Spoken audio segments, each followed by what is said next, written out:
एक भी कदम पीछे मत हटिए। हम आपके साथ खड़े हैं, आपके साथ लड़ेंगे। जब तक ये कानून रद्द नहीं होंगे तब तक हम पीछे नहीं हटेंगे। इन्हीं सड़कों पे, इन्हीं हाईवे पे पैदल चल के गांव की तरफ रवाना हुए। कहाँ थी ये सरकार? क्या सुविधा बनाई? किस तरह से मदद की आपने? जिन लोगों के लिए ये काम करते हैं वो लोग आपकी परवाह नहीं करते, ये खुद आपके लिए परवाह नहीं करते। अब समझ जाने की बात है, समय आ गया है, आप जागे, पीछे मत हटिए। आपने आंदोलन शुरू किया है, ये आपके अस्तित्व का आंदोलन है, ये आपकी जमीन का आंदोलन है।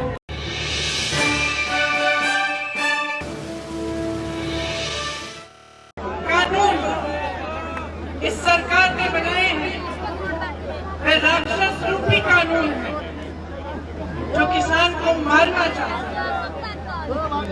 आप इन कानूनों के बारे में अच्छी तरह जानते होंगे। पहला कानून भाजपा के नेतृत्व के खरबपति मित्रों के लिए जमाखोरी के दरवाजे खोलेगा। आपको मालूम होगा कि 1955 में जवाहरलाल नेहरू ने जमाखोरी बंद करवाई, कानून लगवाया कि जमाखोरी बंद होनी चाहिए। उस कानून को आज बदला गया है।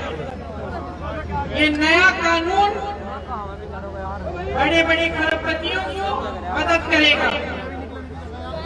आपको उपज का दाम क्या मिलना है, आपसे कब खरीदा जाएगा, कैसे खरीदा जाएगा, ये वो तय करेंगे। दूसरा कानून एक ऐसा कानून है जो सरकारी मंडियों को अंत में बंद कर डालेगा, क्योंकि उस कानून के तहत जो बड़े बड़े खरबपति हैं वो अपनी प्राइवेट मंडियां खोलेंगे, और जबकि सरकारी मंडी में आपको टैक्स लगेगा तो प्राइवेट मंडी में आपको टैक्स लगेगा। इसका मतलब है कि तमाम किसान सबसे पहले प्राइवेट मंडियों में चले जाएंगे। लेकिन आस्ते आस्ते ये होगा कि जो बड़े बड़े खरबपति हैं वो उन मंडियों में सामान स्टॉक में रखेंगे, उन मंडियों में सामान इकट्ठा करके रखेंगे, और जब मन चाहे तब आपसे खरीदेंगे, जिस दाम पे चाहे आपसे खरीदेंगे, और कोई न्यूनतम प्राइस नहीं होगी, एमएसपी नहीं होगी। ऐसा कुछ कानून नहीं होगा जिसके जरिए आपको अपने उपज का सही दाम मिल पाएगा। तीसरा कानून ये है जिसे कहते हैं कॉन्ट्रैक्ट फार्मिंग का कानून। इसका मतलब है कि ठेके पर आपके साथ एक योजना बनाई जाएगी कि आप एक बड़ा अरबपति आ सकता है, करोड़पति आ सकता है और कह सकता है कि चलिए आप इस गांव में 25 किसान हैं, सब गेहूं उगाइए, आपको हम 20 रुपए का दाम देंगे। बाद में जब आप गेहूं उगाएंगे तो सब उस पर निर्भर होगा कि वो आपसे गेहूं खरीदना चाहेगा, 20 रुपए का दाम देगा या 10 रुपए का दाम देगा, या आपसे कह डालेगा कि ये गेहूं ठीक नहीं है, मुझे चाहिए नहीं। ये सब उसी पर निर्भर होगा। तो ये जो 3 कानून हैं, ये तीनों कानून इस तरह से बने गए हैं कि सरकारी मंडियां बंद होंगी, न्यूनतम समर्थन मूल्य बंद होगा, नहीं मिलेगा आपको, और पूरी तरह से जमाखोरी होगी। इसका मतलब है कि किसान की आवाज झुकेगी और बड़े बड़े करोड़पति, बड़े बड़े खरबपतियों की आवाज बुलंद होगी। आपको प्रधानमंत्री मोदी जी ने पिछले चुनाव में कहा था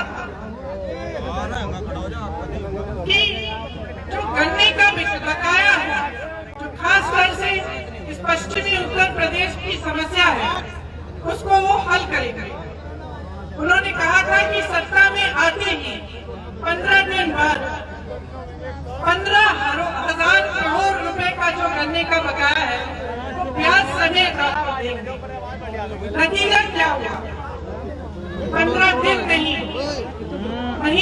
गए, साल निकल गए, लेकिन गन्ने का बकाया आपको नहीं मिला।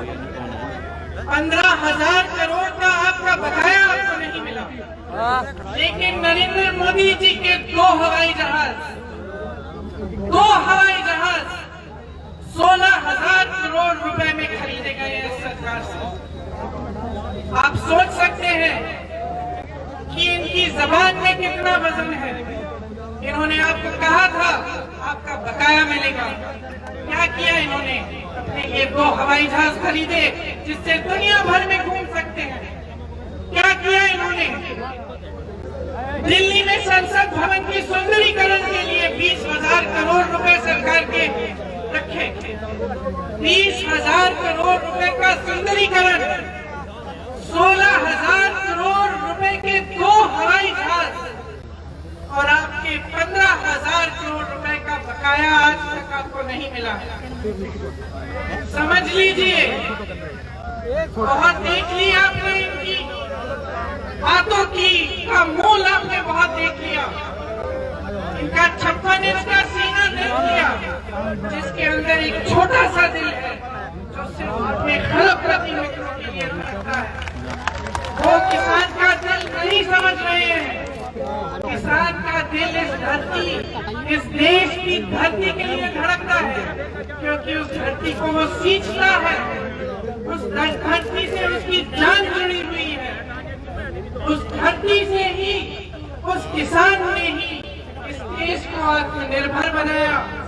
हरित क्रांति, श्वेत क्रांति के जरिए इस देश को आत्मनिर्भर बनाने वाला किसान है।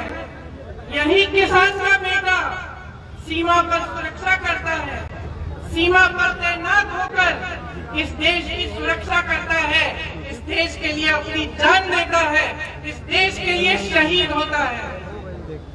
उसी किसान का बेटा एक जवान बनकर प्रधानमंत्री की सुरक्षा करता है।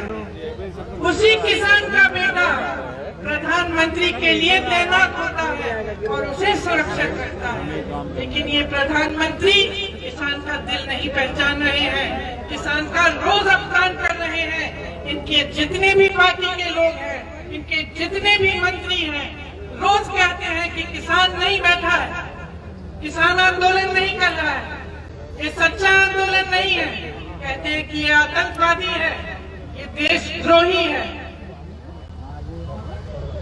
प्रधानमंत्री ने खुद संसद में किसानों का अपमान किया। क्या कहा उन्होंने? हंसे, किसानों को आंदोलनजीवी कहा। क्या मतलब है इसका? क्या मतलब है आंदोलनजीवी का? किसान आंदोलन कर रहा है अपने जीवन के लिए, अपनी मिट्टी के लिए, अपने देश के लिए, अपने बेटे के लिए जो हमारी सीमा पे खड़ा हुआ है। उसका मजाक उड़ाने वाला, उसको देशद्रोह कहने वाला, उसको आतंकवादी कहने वाला, वो देशभक्त नहीं है। वो देशभक्त कभी नहीं हो सकता जो किसान के दिल को नहीं पहचान सकता। इस देश को किसान ने बनाया है। 78 दिनों से किसान दिल्ली बॉर्डर पर बैठा है। मोदी जी अमेरिका हो आए, पाकिस्तान हो आए, चीन हो आए, लेकिन जिस शहर में रहते हैं उसके बॉर्डर तक नहीं पहुंच पाए। 78 दिनों के लिए किसान उनका इंतजार कर रहे हैं कि जिनको हमने वोट दिया, जिनको हमने सत्ता दी, जिनको हमने प्रधानमंत्री बनाया, वो हमारी बात सुनेंगे, वो हमारे पास आएंगे। लेकिन वो नहीं आए। उल्टा संसद में खड़े होकर उन्होंने मजाक उड़ाया। उनके मंत्रियों ने अब शब्द बोले। जो 215 किसान शहीद हुए, उनका आदर नहीं किया, उनका अपमान किया। लेकिन जो इस देश को बेच डालता है, जो हवाई अड्डे, railway, LIC, BSNL, MTNL, BPCL, air India, NTPC, BHEL, SAIL, ONGC को बेच डालता है, इस मुझसे आप क्या उम्मीद रख रहे हैं, क्या उम्मीद रख रहे हैं?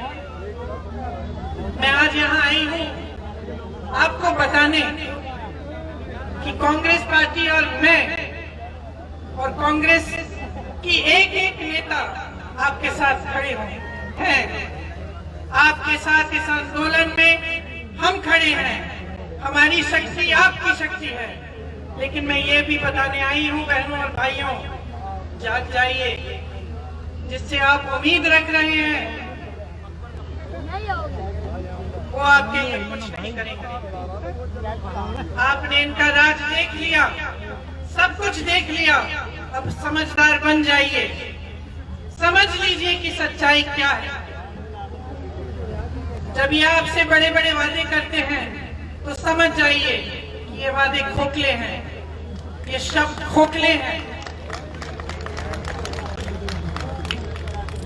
इन्होंने अपने बड़े बड़े अरबपति मित्रों के लिए सब कुछ किया है, उनके लिए सारे दरवाजे खोल दिए।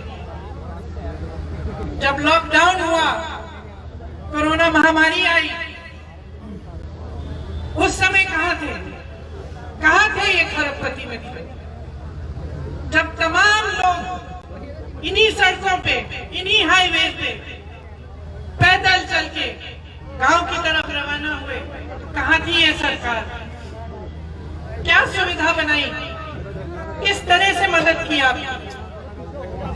जिन लोगों के लिए ये काम करते हैं वो लोग आपकी परवाह नहीं करते, ये खुद आपके लिए परवाह नहीं करते। अब समझ जाने की बात है, समय आ गया है, आप जागे, पीछे मत हटिए। आपने आंदोलन शुरू किया है, ये आपके अस्तित्व का आंदोलन है, ये आपकी जमीन का आंदोलन है।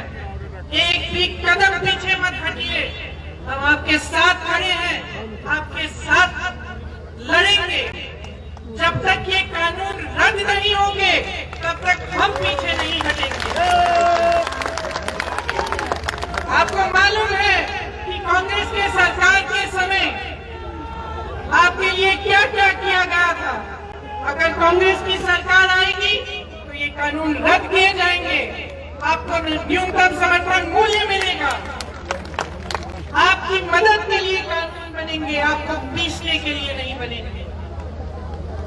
हम आपके दिलों के साथ, आपके जीवन के साथ राजनीति नहीं करेंगे। आपका बंटवारा करके धर्म के नाम पर, जाति के नाम पर आपको अलग करके आपको तोड़ेंगे नहीं, आपको जोड़ेंगे।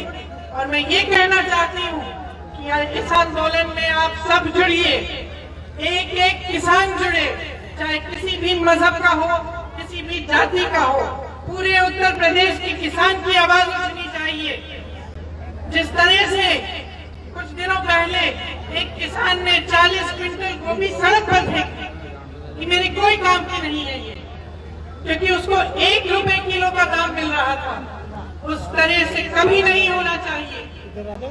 आपको कभी जुल्म और इस तरह के अत्याचार नहीं सहने चाहिए। आप खड़े होइए, हिम्मत बनाइए, हम आपके साथ हैं। जय जवान, जय जवान, जय जवान, जय हिंद। अगर आप चाहते हैं गरीब हर वंचित इंसान की आवाज आप तक पहुंचे तो हमारे चैनल को सब्सक्राइब करें और बेल आइकन का बटन दबाना ना भूलें। देखते रहिए बहुजन न्यूज।